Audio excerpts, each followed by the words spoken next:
আমি বলতে চাই যদি এই কোটা প্রথা বাতিল না হয়, রাজপথ থেকে আমরা সাধারণ ছাত্র ছাত্রী উঠবো না।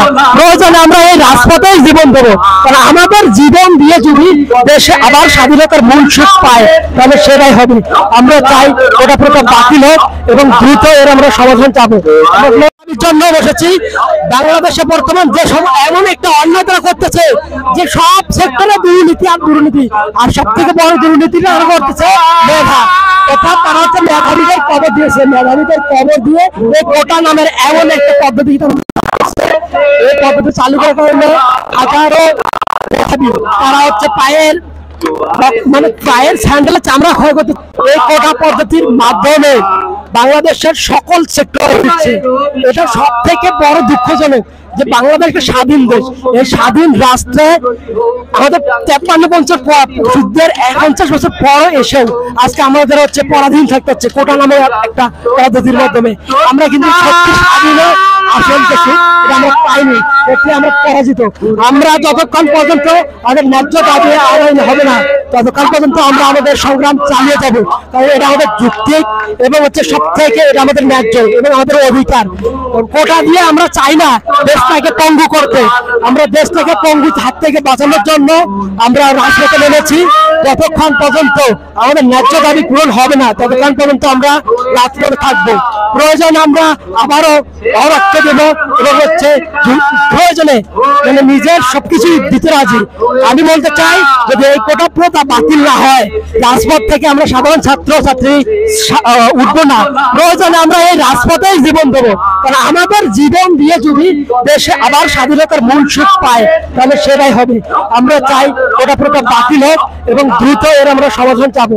আপনারা দেখতে পাচ্ছেন যে উচ্চ পর্যায়ে প্রধানমন্ত্রী থেকে শুরু করে সবাই এখন নিশ্চুপ। প্রধানমন্ত্রী উচিত ছিল এই জায়গায় কথা বলা, কিন্তু প্রধানমন্ত্রী বলে দিচ্ছে মানে এমন একটা ইয়ার জায়গায় প্রধানমন্ত্রী বলতেছে যে ওটা আন্দোলন নাকি অযৌক্তিক। জানি না যে আসলে কোন লজিক থেকে উনি এই কথাটুকু বলতে পারলেন। আমরা ওনার কাছে আশাবাদী ছিলাম যে উনি খুব তাড়াতাড়ি আমাদের এই সমস্যার সমাধান করবেন, কিন্তু আজও দুঃখের বিষয় আমরা হচ্ছে 10টা দিন আমরা রাজপথে আছি, কিন্তু রাজপথে থাকার কারণেও আমরা আমাদের ন্যায্য অধিকার পাচ্ছি না। ন্যায্য অধিকার পাবো না, আমরা স্পষ্ট ভাষায় বলতে চাই যে আমরা রাজপথ ছাড়তেছি না, কারণ আমরা 56 রক্ত দিয়েছি, 51 রক্ত দিয়েছি, আমরা দেশের জন্য সর্বোচ্চ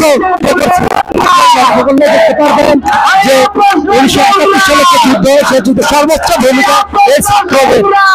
সেই ছাত্রদের আজকে তারা কোনো কথা বলতেছে না, তারা হাতে ছাত্র একটা গোষ্ঠী, তারা এতটুকু জানে না যে ছাত্র সমাজ স্বাধীনতার জন্য এবং ভিত্তিক দাবির জন্য সবকিছু করতে প্রস্তুত।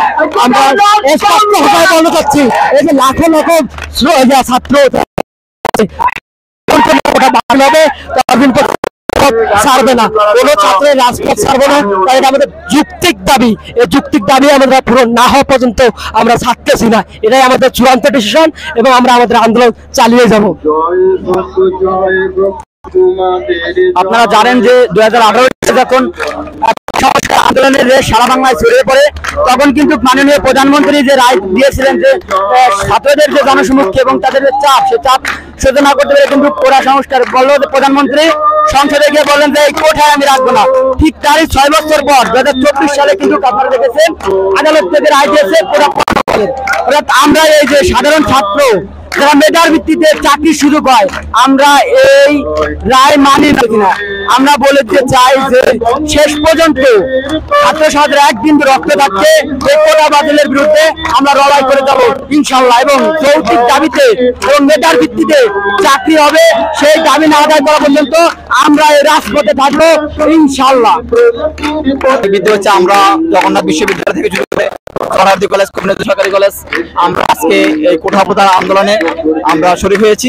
আমরা চাই যে কোটা প্রথা মেধাবীদেরকে দেশের মূল্যায়ন করা ছাত্র সমাজ, বাংলাদেশ ছাত্র সমাজ আজকে এই আন্দোলন গড়ে তুলছেন এবং এটা সমাধান করি বাংলাদেশের ইনশাআল্লাহ এই রাজপথ ত্যাগ করবেন।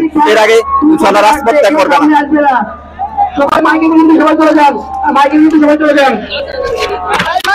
আল্লাহর জন্য